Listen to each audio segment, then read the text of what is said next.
하나씩 알아가는 건강 지식. 이번 시간은 무화과에 대한 내용입니다. 클레오파트라가 사랑했던 과일이기도 하죠.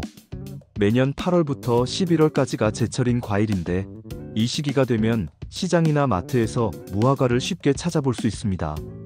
생으로 즐겨도 그 자체로 달콤하고 부드러운 맛이 일품이지만 말려서 건과일로 만들거나 잼 혹은 통조림으로 가공해서 먹어도 맛있죠. 그런데 이 작은 무화과 안에 폴리페놀, 벤잘데히드, 쿠마린 같은 항암 성분들이 들어있다는 사실 알고 계셨나요? 게다가 비타민 A, 비타민 K, 비복합 비타민과 같은 다양한 비타민군은 물론 철분, 칼륨, 칼슘 등 우리 몸에 꼭 필요한 미네랄, 식이섬유, 그리고 항산화 물질까지.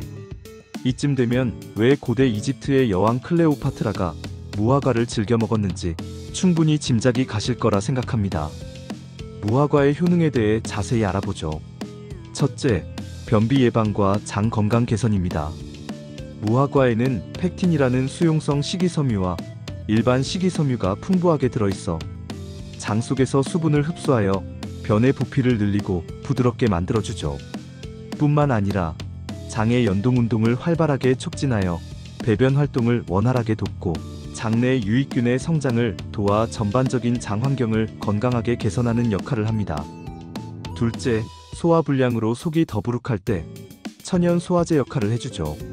무화과에는 피신이라는 단백질분해 효소를 비롯한 소화효소들이 들어있는데 우리가 섭취한 음식물, 특히 고기나 단백질이 풍부한 음식을 소화시키는데 도움을 줍니다.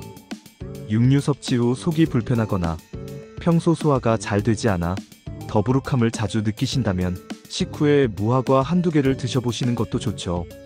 셋째, 심혈관 건강입니다. 무화과에는 칼륨이 풍부하게 함유되어 있어 체내 나트륨 배출을 돕고 혈압을 안정적으로 조절해주죠. 고혈압으로 걱정하는 분들이나 평소 짜게 드시는 습관이 있는 분들께 무화과를 추천하는 이유가 바로 여기 있습니다. 게다가 앞서 말씀드린 수용성 식이섬유인 펙틴은 저밀도 콜레스테롤 수치를 낮추는 데도 효과적이죠. 넷째, 암 예방입니다. 껍질에 있는 폴리페놀과 같은 항산화 성분들은 세포를 손상시키는 활성산소를 제거하는 효과를 발휘하죠. 활성산소는 암을 비롯한 다양한 질병의 원인이 되는데 항산화 물질이 이 활성산소를 중화시켜 세포 손상을 막아줍니다.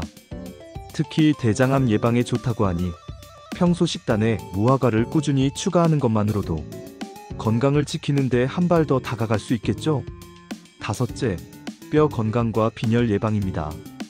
무화과에는 뼈를 구성하는 중요한 미네랄인 칼슘과 철분이 고루 함유되어 있는데 칼슘은 뼈와 치아를 튼튼하게 유지하는 데 필수적이며 골다공증과 같은 뼈 관련 질환을 예방하는 데 도움을 주죠. 또한 철분은 혈액 속 헤모글로빈을 구성하는 주요 성분으로 산소 운반에 중요한 역할을 합니다. 철분 부족으로 인해 발생하는 빈혈은 피로감, 어지럼증, 무기력증 등이 있는데 무화과 섭취를 통해 철분을 보충함으로써 빈혈 예방 및 개선에 도움을 받을 수 있죠. 여섯째, 눈 건강과 면역력 강화입니다. 무화과에는 비타민 A가 풍부하게 들어있어 눈의 피로를 덜어주고 시력을 보호하며 야맹증 예방에도 도움을 주죠. 스마트폰이나 컴퓨터 사용 시간이 길어 눈이 지쳐있는 경우가 많은 현대인들에게 필요한 영양소라고 할 수 있습니다. 또한 항산화 성분들과 비타민C, 그리고 다양한 미네랄들은 면역 체계를 튼튼하게 만들어주는데 기여해 외부 바이러스나 세균, 환절기 감기나 각종 질병으로부터 몸을 지켜주는 역할을 하죠. 일곱째, 에너지 생성과 뇌 기능 지원입니다.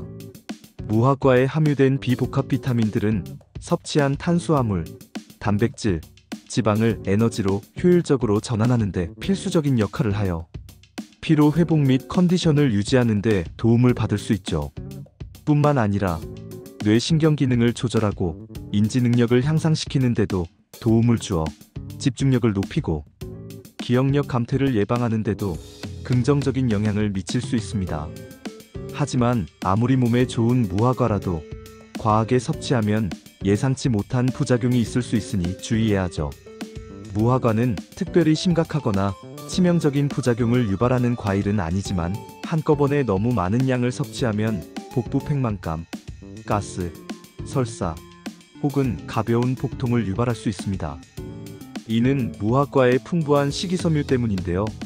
평소 식이섬유 섭취량이 적었던 분들은 갑작스러운 변화에 장이 놀랄 수도 있으니 처음에는 소량부터 시작하여 점차 양을 늘려가는 것이 좋죠. 또한 특정 과일에 알레르기 반응이 있는 분들은 무화과에도 알레르기 반응이 나타날 수 있습니다. 피부 가려움증, 두드러기, 입술이나 목에 부어오름 등의 증상이 나타난다면 섭취를 중단하는 게 좋죠. 다음으로 좋은 무화과를 고르는 방법을 알아보겠습니다. 첫째, 무화과의 껍질이 갈라진 부분이 건조하지 않고 촉촉하며 신선해 보이는 것을 고르세요. 잘 익은 무화과는 껍질이 살짝 터지면서 속살이 드러나기도 하는데 이때 그 단면이 마르지 않고 싱싱해야 합니다.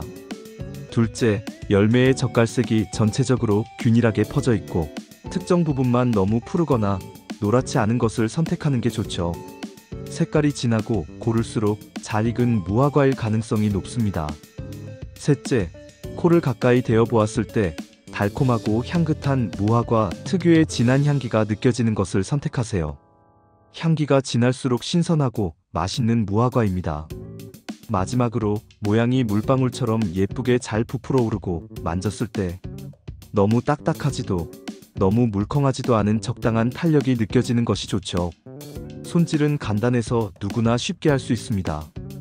흙이나 이물질이 묻어 있을 수 있으니 흐르는 물에 가볍게 씻어주는 것이 좋은데 이때 너무 세게 문지르거나 오랫동안 물에 담가두지 않도록 주의하세요. 물이 무화과 속으로 스며들면 물러질 수 있기 때문입니다. 물로 씻는 대신 마른 거즈나 부드러운 키친타월로 겉면을 살살 닦아주는 방법도 좋죠. 씻은 후에는 반드시 물기를 완벽하게 제거하는 것이 중요한데 물기가 남아있으면 무화과가 더 빨리 상할 수 있기 때문입니다. 마지막으로 무화과 보관법을 보죠. 무화과는 다른 과일에 비해 저장성이 짧고 쉽게 상하는 특성을 가지고 있습니다. 그래서 구입하시면 가능한 한 빨리, 즉 2일에서 3일 내에 드시는 게 가장 신선하고 맛있게 즐길 수 있는 방법이죠. 냉장 보관할 때는 무화과가 서로 겹치지 않도록 조심스럽게 밀폐 용기나 플라스틱 용기에 담아서 냉장고에 채소칸에 보관하는 것이 좋습니다. 이때 너무 차가운 온도는 무화과를 손상시킬 수 있으니 주의해야죠. 만약 구입한 무화과를 오랫동안 보관하고 싶으시다면 냉동 보관하는 방법이 좋습니다. 깨끗하게 씻어서 물기를 완벽하게 제거한 다음 하나씩 랩으로 싸거나 냉동 보관 용기 혹은 지퍼백에 넣어서 냉동실에 보관하면 되죠. 혹시 말린 무화과를 가지고 계시다면 밀폐 용기에 담아 서늘하고 어두운 곳에 보관하시면 몇 달간 두고 드실 수 있습니다. 다만 습기가 많은 환경에서는 곰팡이가 생기기 쉬우니 여름철이나 습한 곳에서는 냉장고에 보관하는 것이 더 안전하고 신선도를 오래 유지할 수 있죠. 이렇게 보관하면 최대 1년까지도 거뜬하다고 하니 제철에 넉넉하게 구매하셔서 오랫동안 무화과의 달콤함을 즐겨보세요. 하나씩 알아가는 건강지식. 이번 시간은 여기까지입니다. 영상 내용이 유익했다면 구독과 좋아요 부탁드려요.